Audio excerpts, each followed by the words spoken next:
नमस्कार मित्रों, स्वागत है आप सभी का हमारे चैनल मैथिली स्नेही पर। मैथिली स्नेही चैनल पर अभी हम कथा साहित्य को कथा यात्रा के क्रम में अभी रख रहा हूं। तो अभी रिसेंट में मैं बाबा नागार्जुन, हमारे आंचलिक रचनाकार, हिंदी साहित्य के आंचलिक रचनाकार बाबा नागार्जुन का रतिनाथ की चाची, इनका एक कालजयी रचना है, उपन्यास है, उसको मैं एपिसोड बना के रख रहा हूँ।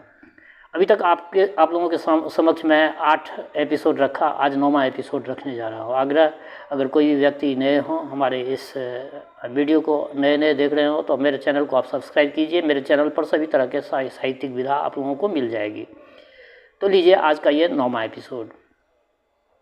आम अब बड़े बड़े हो गए थे, बैसाख का महीना ख़त्म हो गया था। चाची के न रहने से इस बार सतुआ संक्रांति रत्ती के लिए फीकी रही। बीच बीच में कई बार अंधर और तूफान आए। इतने आम गिरे, कितने घिवी की टहनियाँ हल्की हो गई। अचार तो बनाता ही कौन रह गई। आमिल और फांकी की बात, इसमें जयनाथ ने तत्परता दिखाई। 2 मजूरीन रखकर गिरे पड़े आमों की आमिल और फांकियाँ उन्होंने काफ़ी बनवा ली। अब इक्के दुक्के आम पकने लग गए थे। एक दिन सुबह सुबह रतिनाथ ने एक पका आम पाया और खुशी के मारे चिल्ला उठा, पिताजी ये देखिए कैसा बढ़िया है। घर के अंदर से ही जयनाथ ने आवाज़ दी, अरे सूंघ मत लेना, भगवान को भोग लगाएंगे।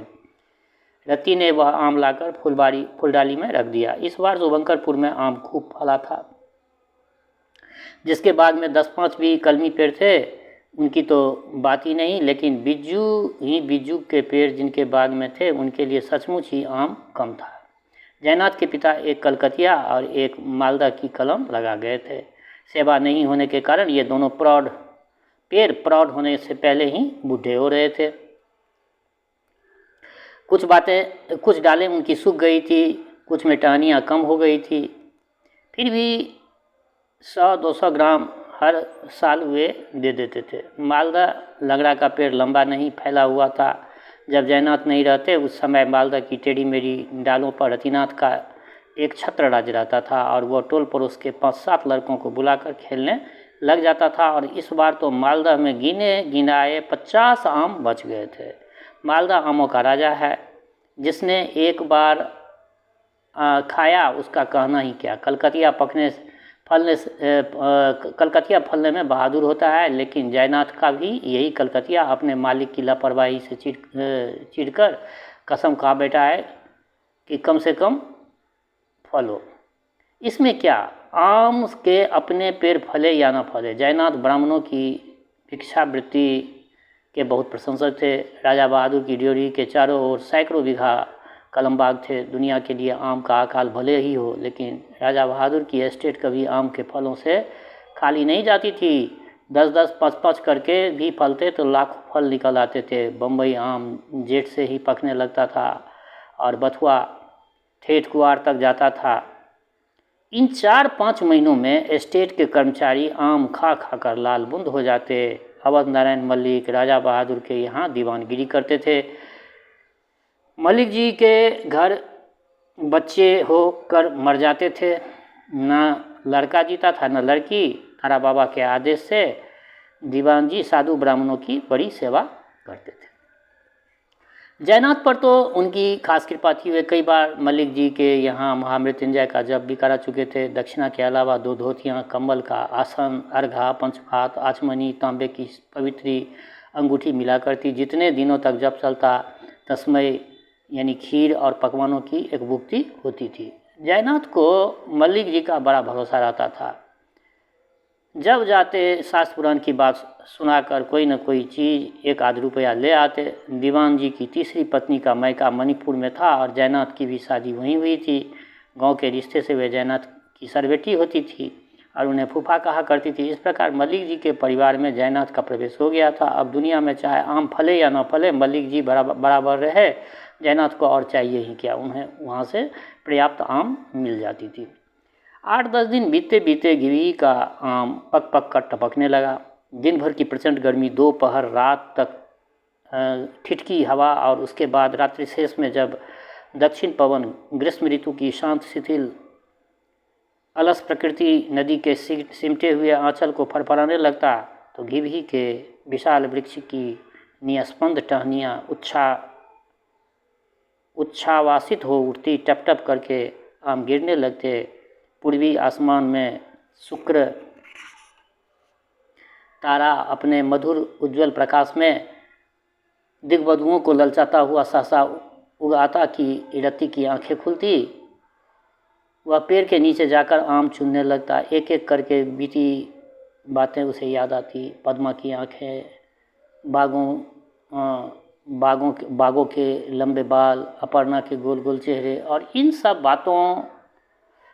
सब पर अपने अपने बड़े बड़े परंतु हल्के पंख फैलाकर मुस्कुराने वाला चाची का वह अनुपम सौंदर्य। आसीन की दूध धुली रातों में इन लड़कियों के साथ वह छुटपन में ही हर श्रृंगार के फूल चुनता आया है। बाप की मार खाकर यही जगह है कि घंटों खड़े होकर माँ की याद में उसने आंसू बहाए हैं। यही जगह है कि चाची की अशेष सहानुभूति का अधिकृत उत्तराधिकारी की भांति हृदय से उपभोग किया है। तब तक जयनाथ भी उठ जाते और अच्छी तरह पौक फट चुकी होती थी। फिर बिहान हो जाता। पूर्वजों के खुदवाए हुए अपने उस छोटे पोखर की हल्की लहरों पर जब रतिनाथ बाल रवि की किरणों को मचलते देखता तो सिरन से उसका रोम रोम कंटकित हो उठता था। जयनाथ का उमानाथ की माँ पर तो ध्यान था ही, फिर भी तारा बाबा ने जो यंत्र दिया था उसे उन्होंने तरकुलवा नहीं भेजा। लिफाफे में भेजने से यंत्र का प्रभाव घट जाता, शूद्र के द्वारा उसे भेजा नहीं जा सकता। अंततोगत्वा जयनाथ ने तय किया कि वह रति को तरकुलवा भेजेगा। कुल्ली राउत को साथ कर दिया। यह खबा 70 साल का था। बातचीत रंग ढंग बना देखाव ऐसा था कि अपरिचित लोगों को भी भ्रम हो जाता कि यह ऊंची जाति का कोई आदमी है। उसे संस्कृत के कई स्तोत्र याद थे, जनों का मंत्र वह जानता था, और कहते संकोच होता है, गायत्री भी उसे आती थी। संकोच इसलिए कि जिस गायत्री के लिए ब्राह्मण बटकों का उपनयन संस्कार होता है, जो सिर्फ द्विजों की चीज़ है, उस महान प्रणव को एक शूद्र जान जाए असहज है। ये स्थिति थी उस समय में। जाने कैसे उसने सीख ली थी। जयनाथ से इस बात की किसी ने शिकायत की तो वो फुफकार उठे, साले की चमड़ी उधेड़ दूंगा, शूद्र है तो शूद्र की भांति रहे। तरकुलवा के रास्ते पर दरभंगा महाराज का एक बड़ा सा पोखर पड़ता है, वहीं दोनों ने स्नान किया। रतिनाथ ने जल्दी जल्दी संध्या की तो कुल्ली राउत ने टोका, बबुआ तुम नीलमाधव उपाध्याय के वंशधर हो, फिर अपने कर्म धर्म में इतनी हड़बड़ी क्यों करते हो? कहीं कोई जान जाएगा तो शुभंकरपुर की हंसी हो जाए होगी। रति ने जवाब दिया, अरे यहाँ कौन देखता है, देखना चलकर तरकुलवा में घंटा भर नाक न दबाए रहा तो जो कहो सो कहो। राउत ने मुस्कुरा कर कहा, लो बाप का गुण सीख न गए। जयनाथ भी जब दूसरी जगह जाते हैं तो 4-4 घंटे पूजा करते हैं। रति को बात लग गई। ऊपर से उसने कहा, चलो राउत धूप कड़ी हो जाएगी। दोनों चले, परंतु रास्ते भर रतिनाथ यह सोचता रहा कि राउत का कहना गैर वाजिब नहीं था। पिताजी अपने यहाँ तो पूजा पाठ में आधा घंटा बमुश्किल लगाते हैं, मगर लोगों के सामने गप्पे खूब मारते हैं। या किसी को ऐसा मारना पड़ता है? रतिनाथ को कुल्ली राउत बहुत ही चतुर, बहुत ही व्यवहारिक और बहुत ही ज्ञानी मालूम पड़ा। वह सोचने लगा कि अगर वह भी ब्राह्मण के घर में पैदा होता तो निश्चय ही उसके बदन पर फटे पुराने कपड़े नहीं होते। हमारे जूठन खाकर, हमारी परिधान पहनकर इनके बच्चे पलते हैं, उन्हें कभी स्कूल और पाठशाला जाने का अवसर नहीं मिलता। क्या मर्द क्या औरत, इन लोगों का जीवन बड़ी जाति वालों की मेहरबानियों पर निर्भर करता है। सोचते सोचते रतिनाथ का दिमाग चकराने लगा तो तरकुलवा नज़दीक आ गया। पूछने पर एक घर से आवाज़ आई, ग्वाले का घर है। कुल्ली ने रति से कहा, आ तो गए ही बबुआ, जरा सुस्ताने ले। इस सुस्ताने की ओट में कुल्ली राउत ने तम्बाकू पीने की इच्छा काम कर रही थी उनकी। अंदर से बुढ़िया निकली तो कुल्ली ने कहा, पीनी हमारे पास है, तुम हुक्का भर कर ला दो। और आग नहीं चाहिए, मुस्कुरा कर बुढ़िया ने कहा। फिर उल्टे पैर आंगन चली गई, पीनी लेती गई थी। हुक्का और चिलम जब आई तो राउत रतिनाथ को तरकुलवा का भूगोल बता रहे थे। 5 कोस उत्तर नेपाल है, पूर्व लोकहा थाना है, दक्षिण थाना फुलपरास पड़ता है, पश्चिम कमला मैया बहती है, ज़मीन बड़ी उपजाऊ है, 2-2 मन कट्ठा धान यहाँ उपजता है तरकुलवा में। फिर तन्मय होकर राउत तम्बाकू पीने लगा। गुड़गुड़ाते गुड़गुड़ाते जब जी भर गया तो बुढ़िया को थमा दिया। चुम्बन झा का घर राउत को मालूम था। वह कई दफ़े भार लेकर तरकुलवा आया था। सीधे दोनों जयकिशोर बाबू की दलान पर पहुँचे। रतिनाथ आंगन चला गया। चाची पूरब की ओर वाले घर के ओसारे पर बैठी थी। आंखें चार होती ही वो बोल उठी, लाल मेरे, इतनी कड़ी धूप में पैर तो तुम्हारे जरूर फक गए होंगे। साथ कौन आया है? राउत। हाँ, कहते हुए रत्ती ओसारे पर पहुंचा और चाची के पैर छुआ। गौरी ने उसे छाती से लगा लिया और टुड्डी छूती हुई बोली, हे भगवान, भूखे पेट इस जेठ में कैसे आया होगा बच्चा। रति ने कहा, नहीं चाची, भूखा नहीं हूँ, चीड़ा और आम साथ थे। आंखें नचाकर चाची ने कहा, रहने भी दे, चीड़ा और आम पेट पांजर में सटा जा रहा है, भूखे नहीं है। रति ने देखा, आषाढ़ में जब पहले पहले किसी दिन मूसलाधार वर्षा होती है तब जिस तरह धरती का सद्य स्नात रूप निखर आता है, उसी प्रकार चाची का शरीर लगता था। 1.5 मास पहले चाची की शक्ल जैसे कुछ पीली पीली लगती थी, अब वैसा रंग नहीं था। इस परिवर्तन का रहस्य उस किशोर का मन भला जान ही कैसे सकता था। इसके लिए इतना काफ़ी था कि बीमार होकर चाची तरकुलवा आई थी। अब राहु शुक्ल चंद्रकला की भांति अपने स्वाभाविक स्वास्थ्य को फिर से उसने पा लिया है। चाची ने लोटा भर ठंडा पानी लाकर उसने अपने ही हाथ से चाची ने रति के पैर धोए, अपने ही आंचल से उन्हें पोछा और कहा कि राउत को भी पानी दे, हाथ पैर धोआएंगे। जब तक राउत को पानी देकर आया तब तक चाची ने कैसे कि उसी चमचमाती थाली में खाना परोस के रखा। वह खाना खाने बैठा तो चाची पंखा झलने लगी। खाते खाते रति ने पूछा, क्यों चाची, इस साल इधर आम की फसल कैसी है? पंखे की बेड से अपनी टुड्डी को ठेल कर टेक कर चाची बोली, 8 आना समझो। रतिनाथ की आँख चमक गया। वो गुनगुनाया, फिर तो 10 दिन रहने का मन करता है। इतने में उसे भूली हुई कोई बात याद आई। खाते खाते गौर से इधर उधर नज़र घुमाई और नानी दिखाई नहीं पड़ रही है।